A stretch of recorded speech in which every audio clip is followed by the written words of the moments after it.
Hello students, how are you all? So students, in this video, we will discuss about all the important terms that are related with the chapter first of your history book.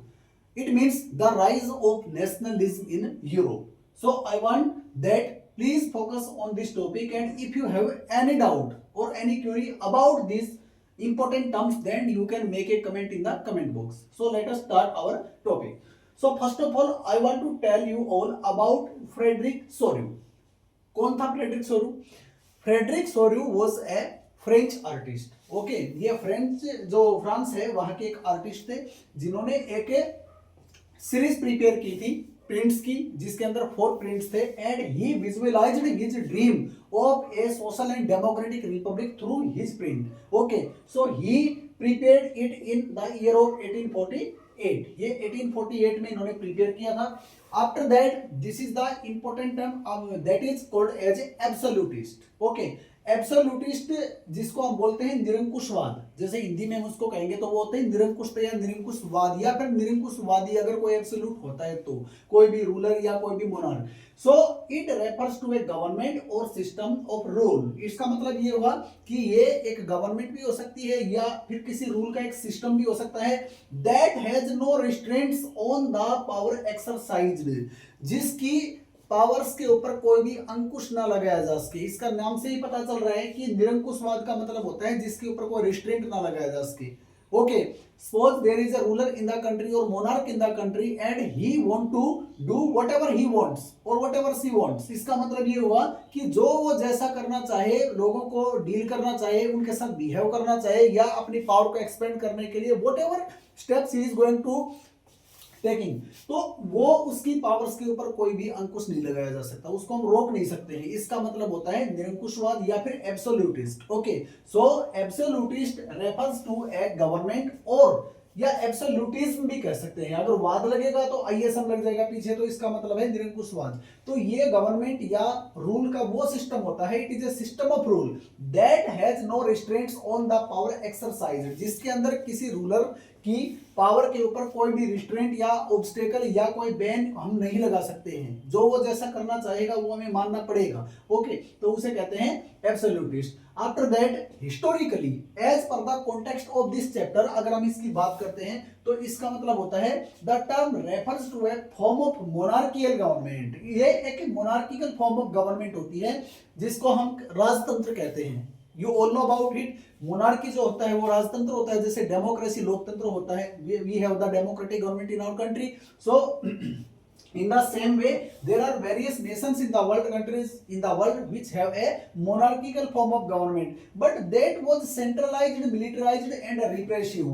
अब यहाँ पर 3 जो term है वो आई है, एक centralise है, एक मिलिटराइज्ड है और एक रिप्रेसिव है. सेंट्रलाइज्ड का मतलब होता है जब सारी की सारी पावर्स को सेंट्रलाइज कर दिया जाए, मतलब एक आदमी के हाथ में सारी पावर आ जाए. जैसे कि हमने सिविक्स में एक वर्ड पढ़ा था डिसेंट्रलाइजेशन, एक टर्म आई थी, उसके ऊपर डिस्कशन किया था मैंने पहले किसी वीडियो में. तो मैंने बताया था कि decentralisation refers to the separation of powers. Okay, मतलब उस जब नेशनल लेवल से लेके और स्टेट और लोकल को दे दी जाए तो वो डिसेंट्रलाइजेशन होता है. इसका मतलब विकेंद्रीकरण है वो. तो यहां पर है केंद्रीयकरण, मतलब सारी पावर्स को एक ही आदमी के हाथों में अगर दे दिया जाए, मतलब ये सारी पावर्स जो वो क्या करता है, मतलब अपने वे में एक्सरसाइज करे फिर उसको, तो होता है सेंट्रलाइज. उसके बाद आता है मिलिटराइज्ड. मिलिटराइज्ड का मतलब होता है when A ruler wants to rule a country with the help of military, मतलब वो जब भी कुछ करना चाहता है तो अपने साथ वो सेना रखता है, किसी को वो बोलने नहीं देता है अपने खिलाफ. ठीक है, और उसके बाद आता है रिप्रेसिव. रिप्रेसिव का मतलब होता है जो दमनकारी सरकार होती है या दमनकारी कोई शासक होता है, कोई रूलर होता है,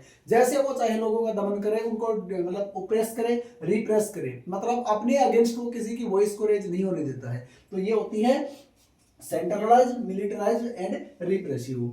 okay, after that there is an another term utopian, जिसको हम कल्पनादर्श कहते हैं. हिंदी में इसको कल्पनादर्श का मतलब ये होता है कि एक ऐसी सोसाइटी जिसकी हम कभी कल्पना भी नहीं कर सकते कि वो इतनी आदर्श हो सकती है. जैसे कि ये निरंकुशवाद था, ये एब्सोल्यूटिज्म है, इसके जस्ट ऑपोजिट है ये वर्ड. जैसे हमने इसके अंदर क्या पढ़ा है कि भाई किसी के पावर के ऊपर हम कभी भी कोई भी पावर जो है उसके ऊपर रिस्ट्रेंट नहीं लगा सकते हैं. In the same way it is a vision of a ideal society, मतलब ये इतनी आदर्श सोसाइटी या समाज होता है that it is that is so ideal that it is unlikely to actually exist, जैसा आज तक कभी एग्जिस्ट ही नहीं हुआ है, जिसकी किसी भी किसी फीचर के ऊपर हम साइन ऑफ इंटरोगेशन या कोई भी मतलब हम उसको क्या नहीं कर सकते हैं, मतलब उसको उसके ऊपर हम शक नहीं कर सकते हैं, ठीक है। उसके ऊपर हम ये नहीं कहेंगे कि इसमें ये कमियां होती हैं, हम उसकी कमी नहीं निकाल सकते। इसका मतलब ये हुआ कि वो इतना आदर्श समाज होता है या इतनी आदर्श या आइडियल सोसाइटी होती है कि उस जैसी आज तक कभी एग्जिस्ट ही नहीं हुई है।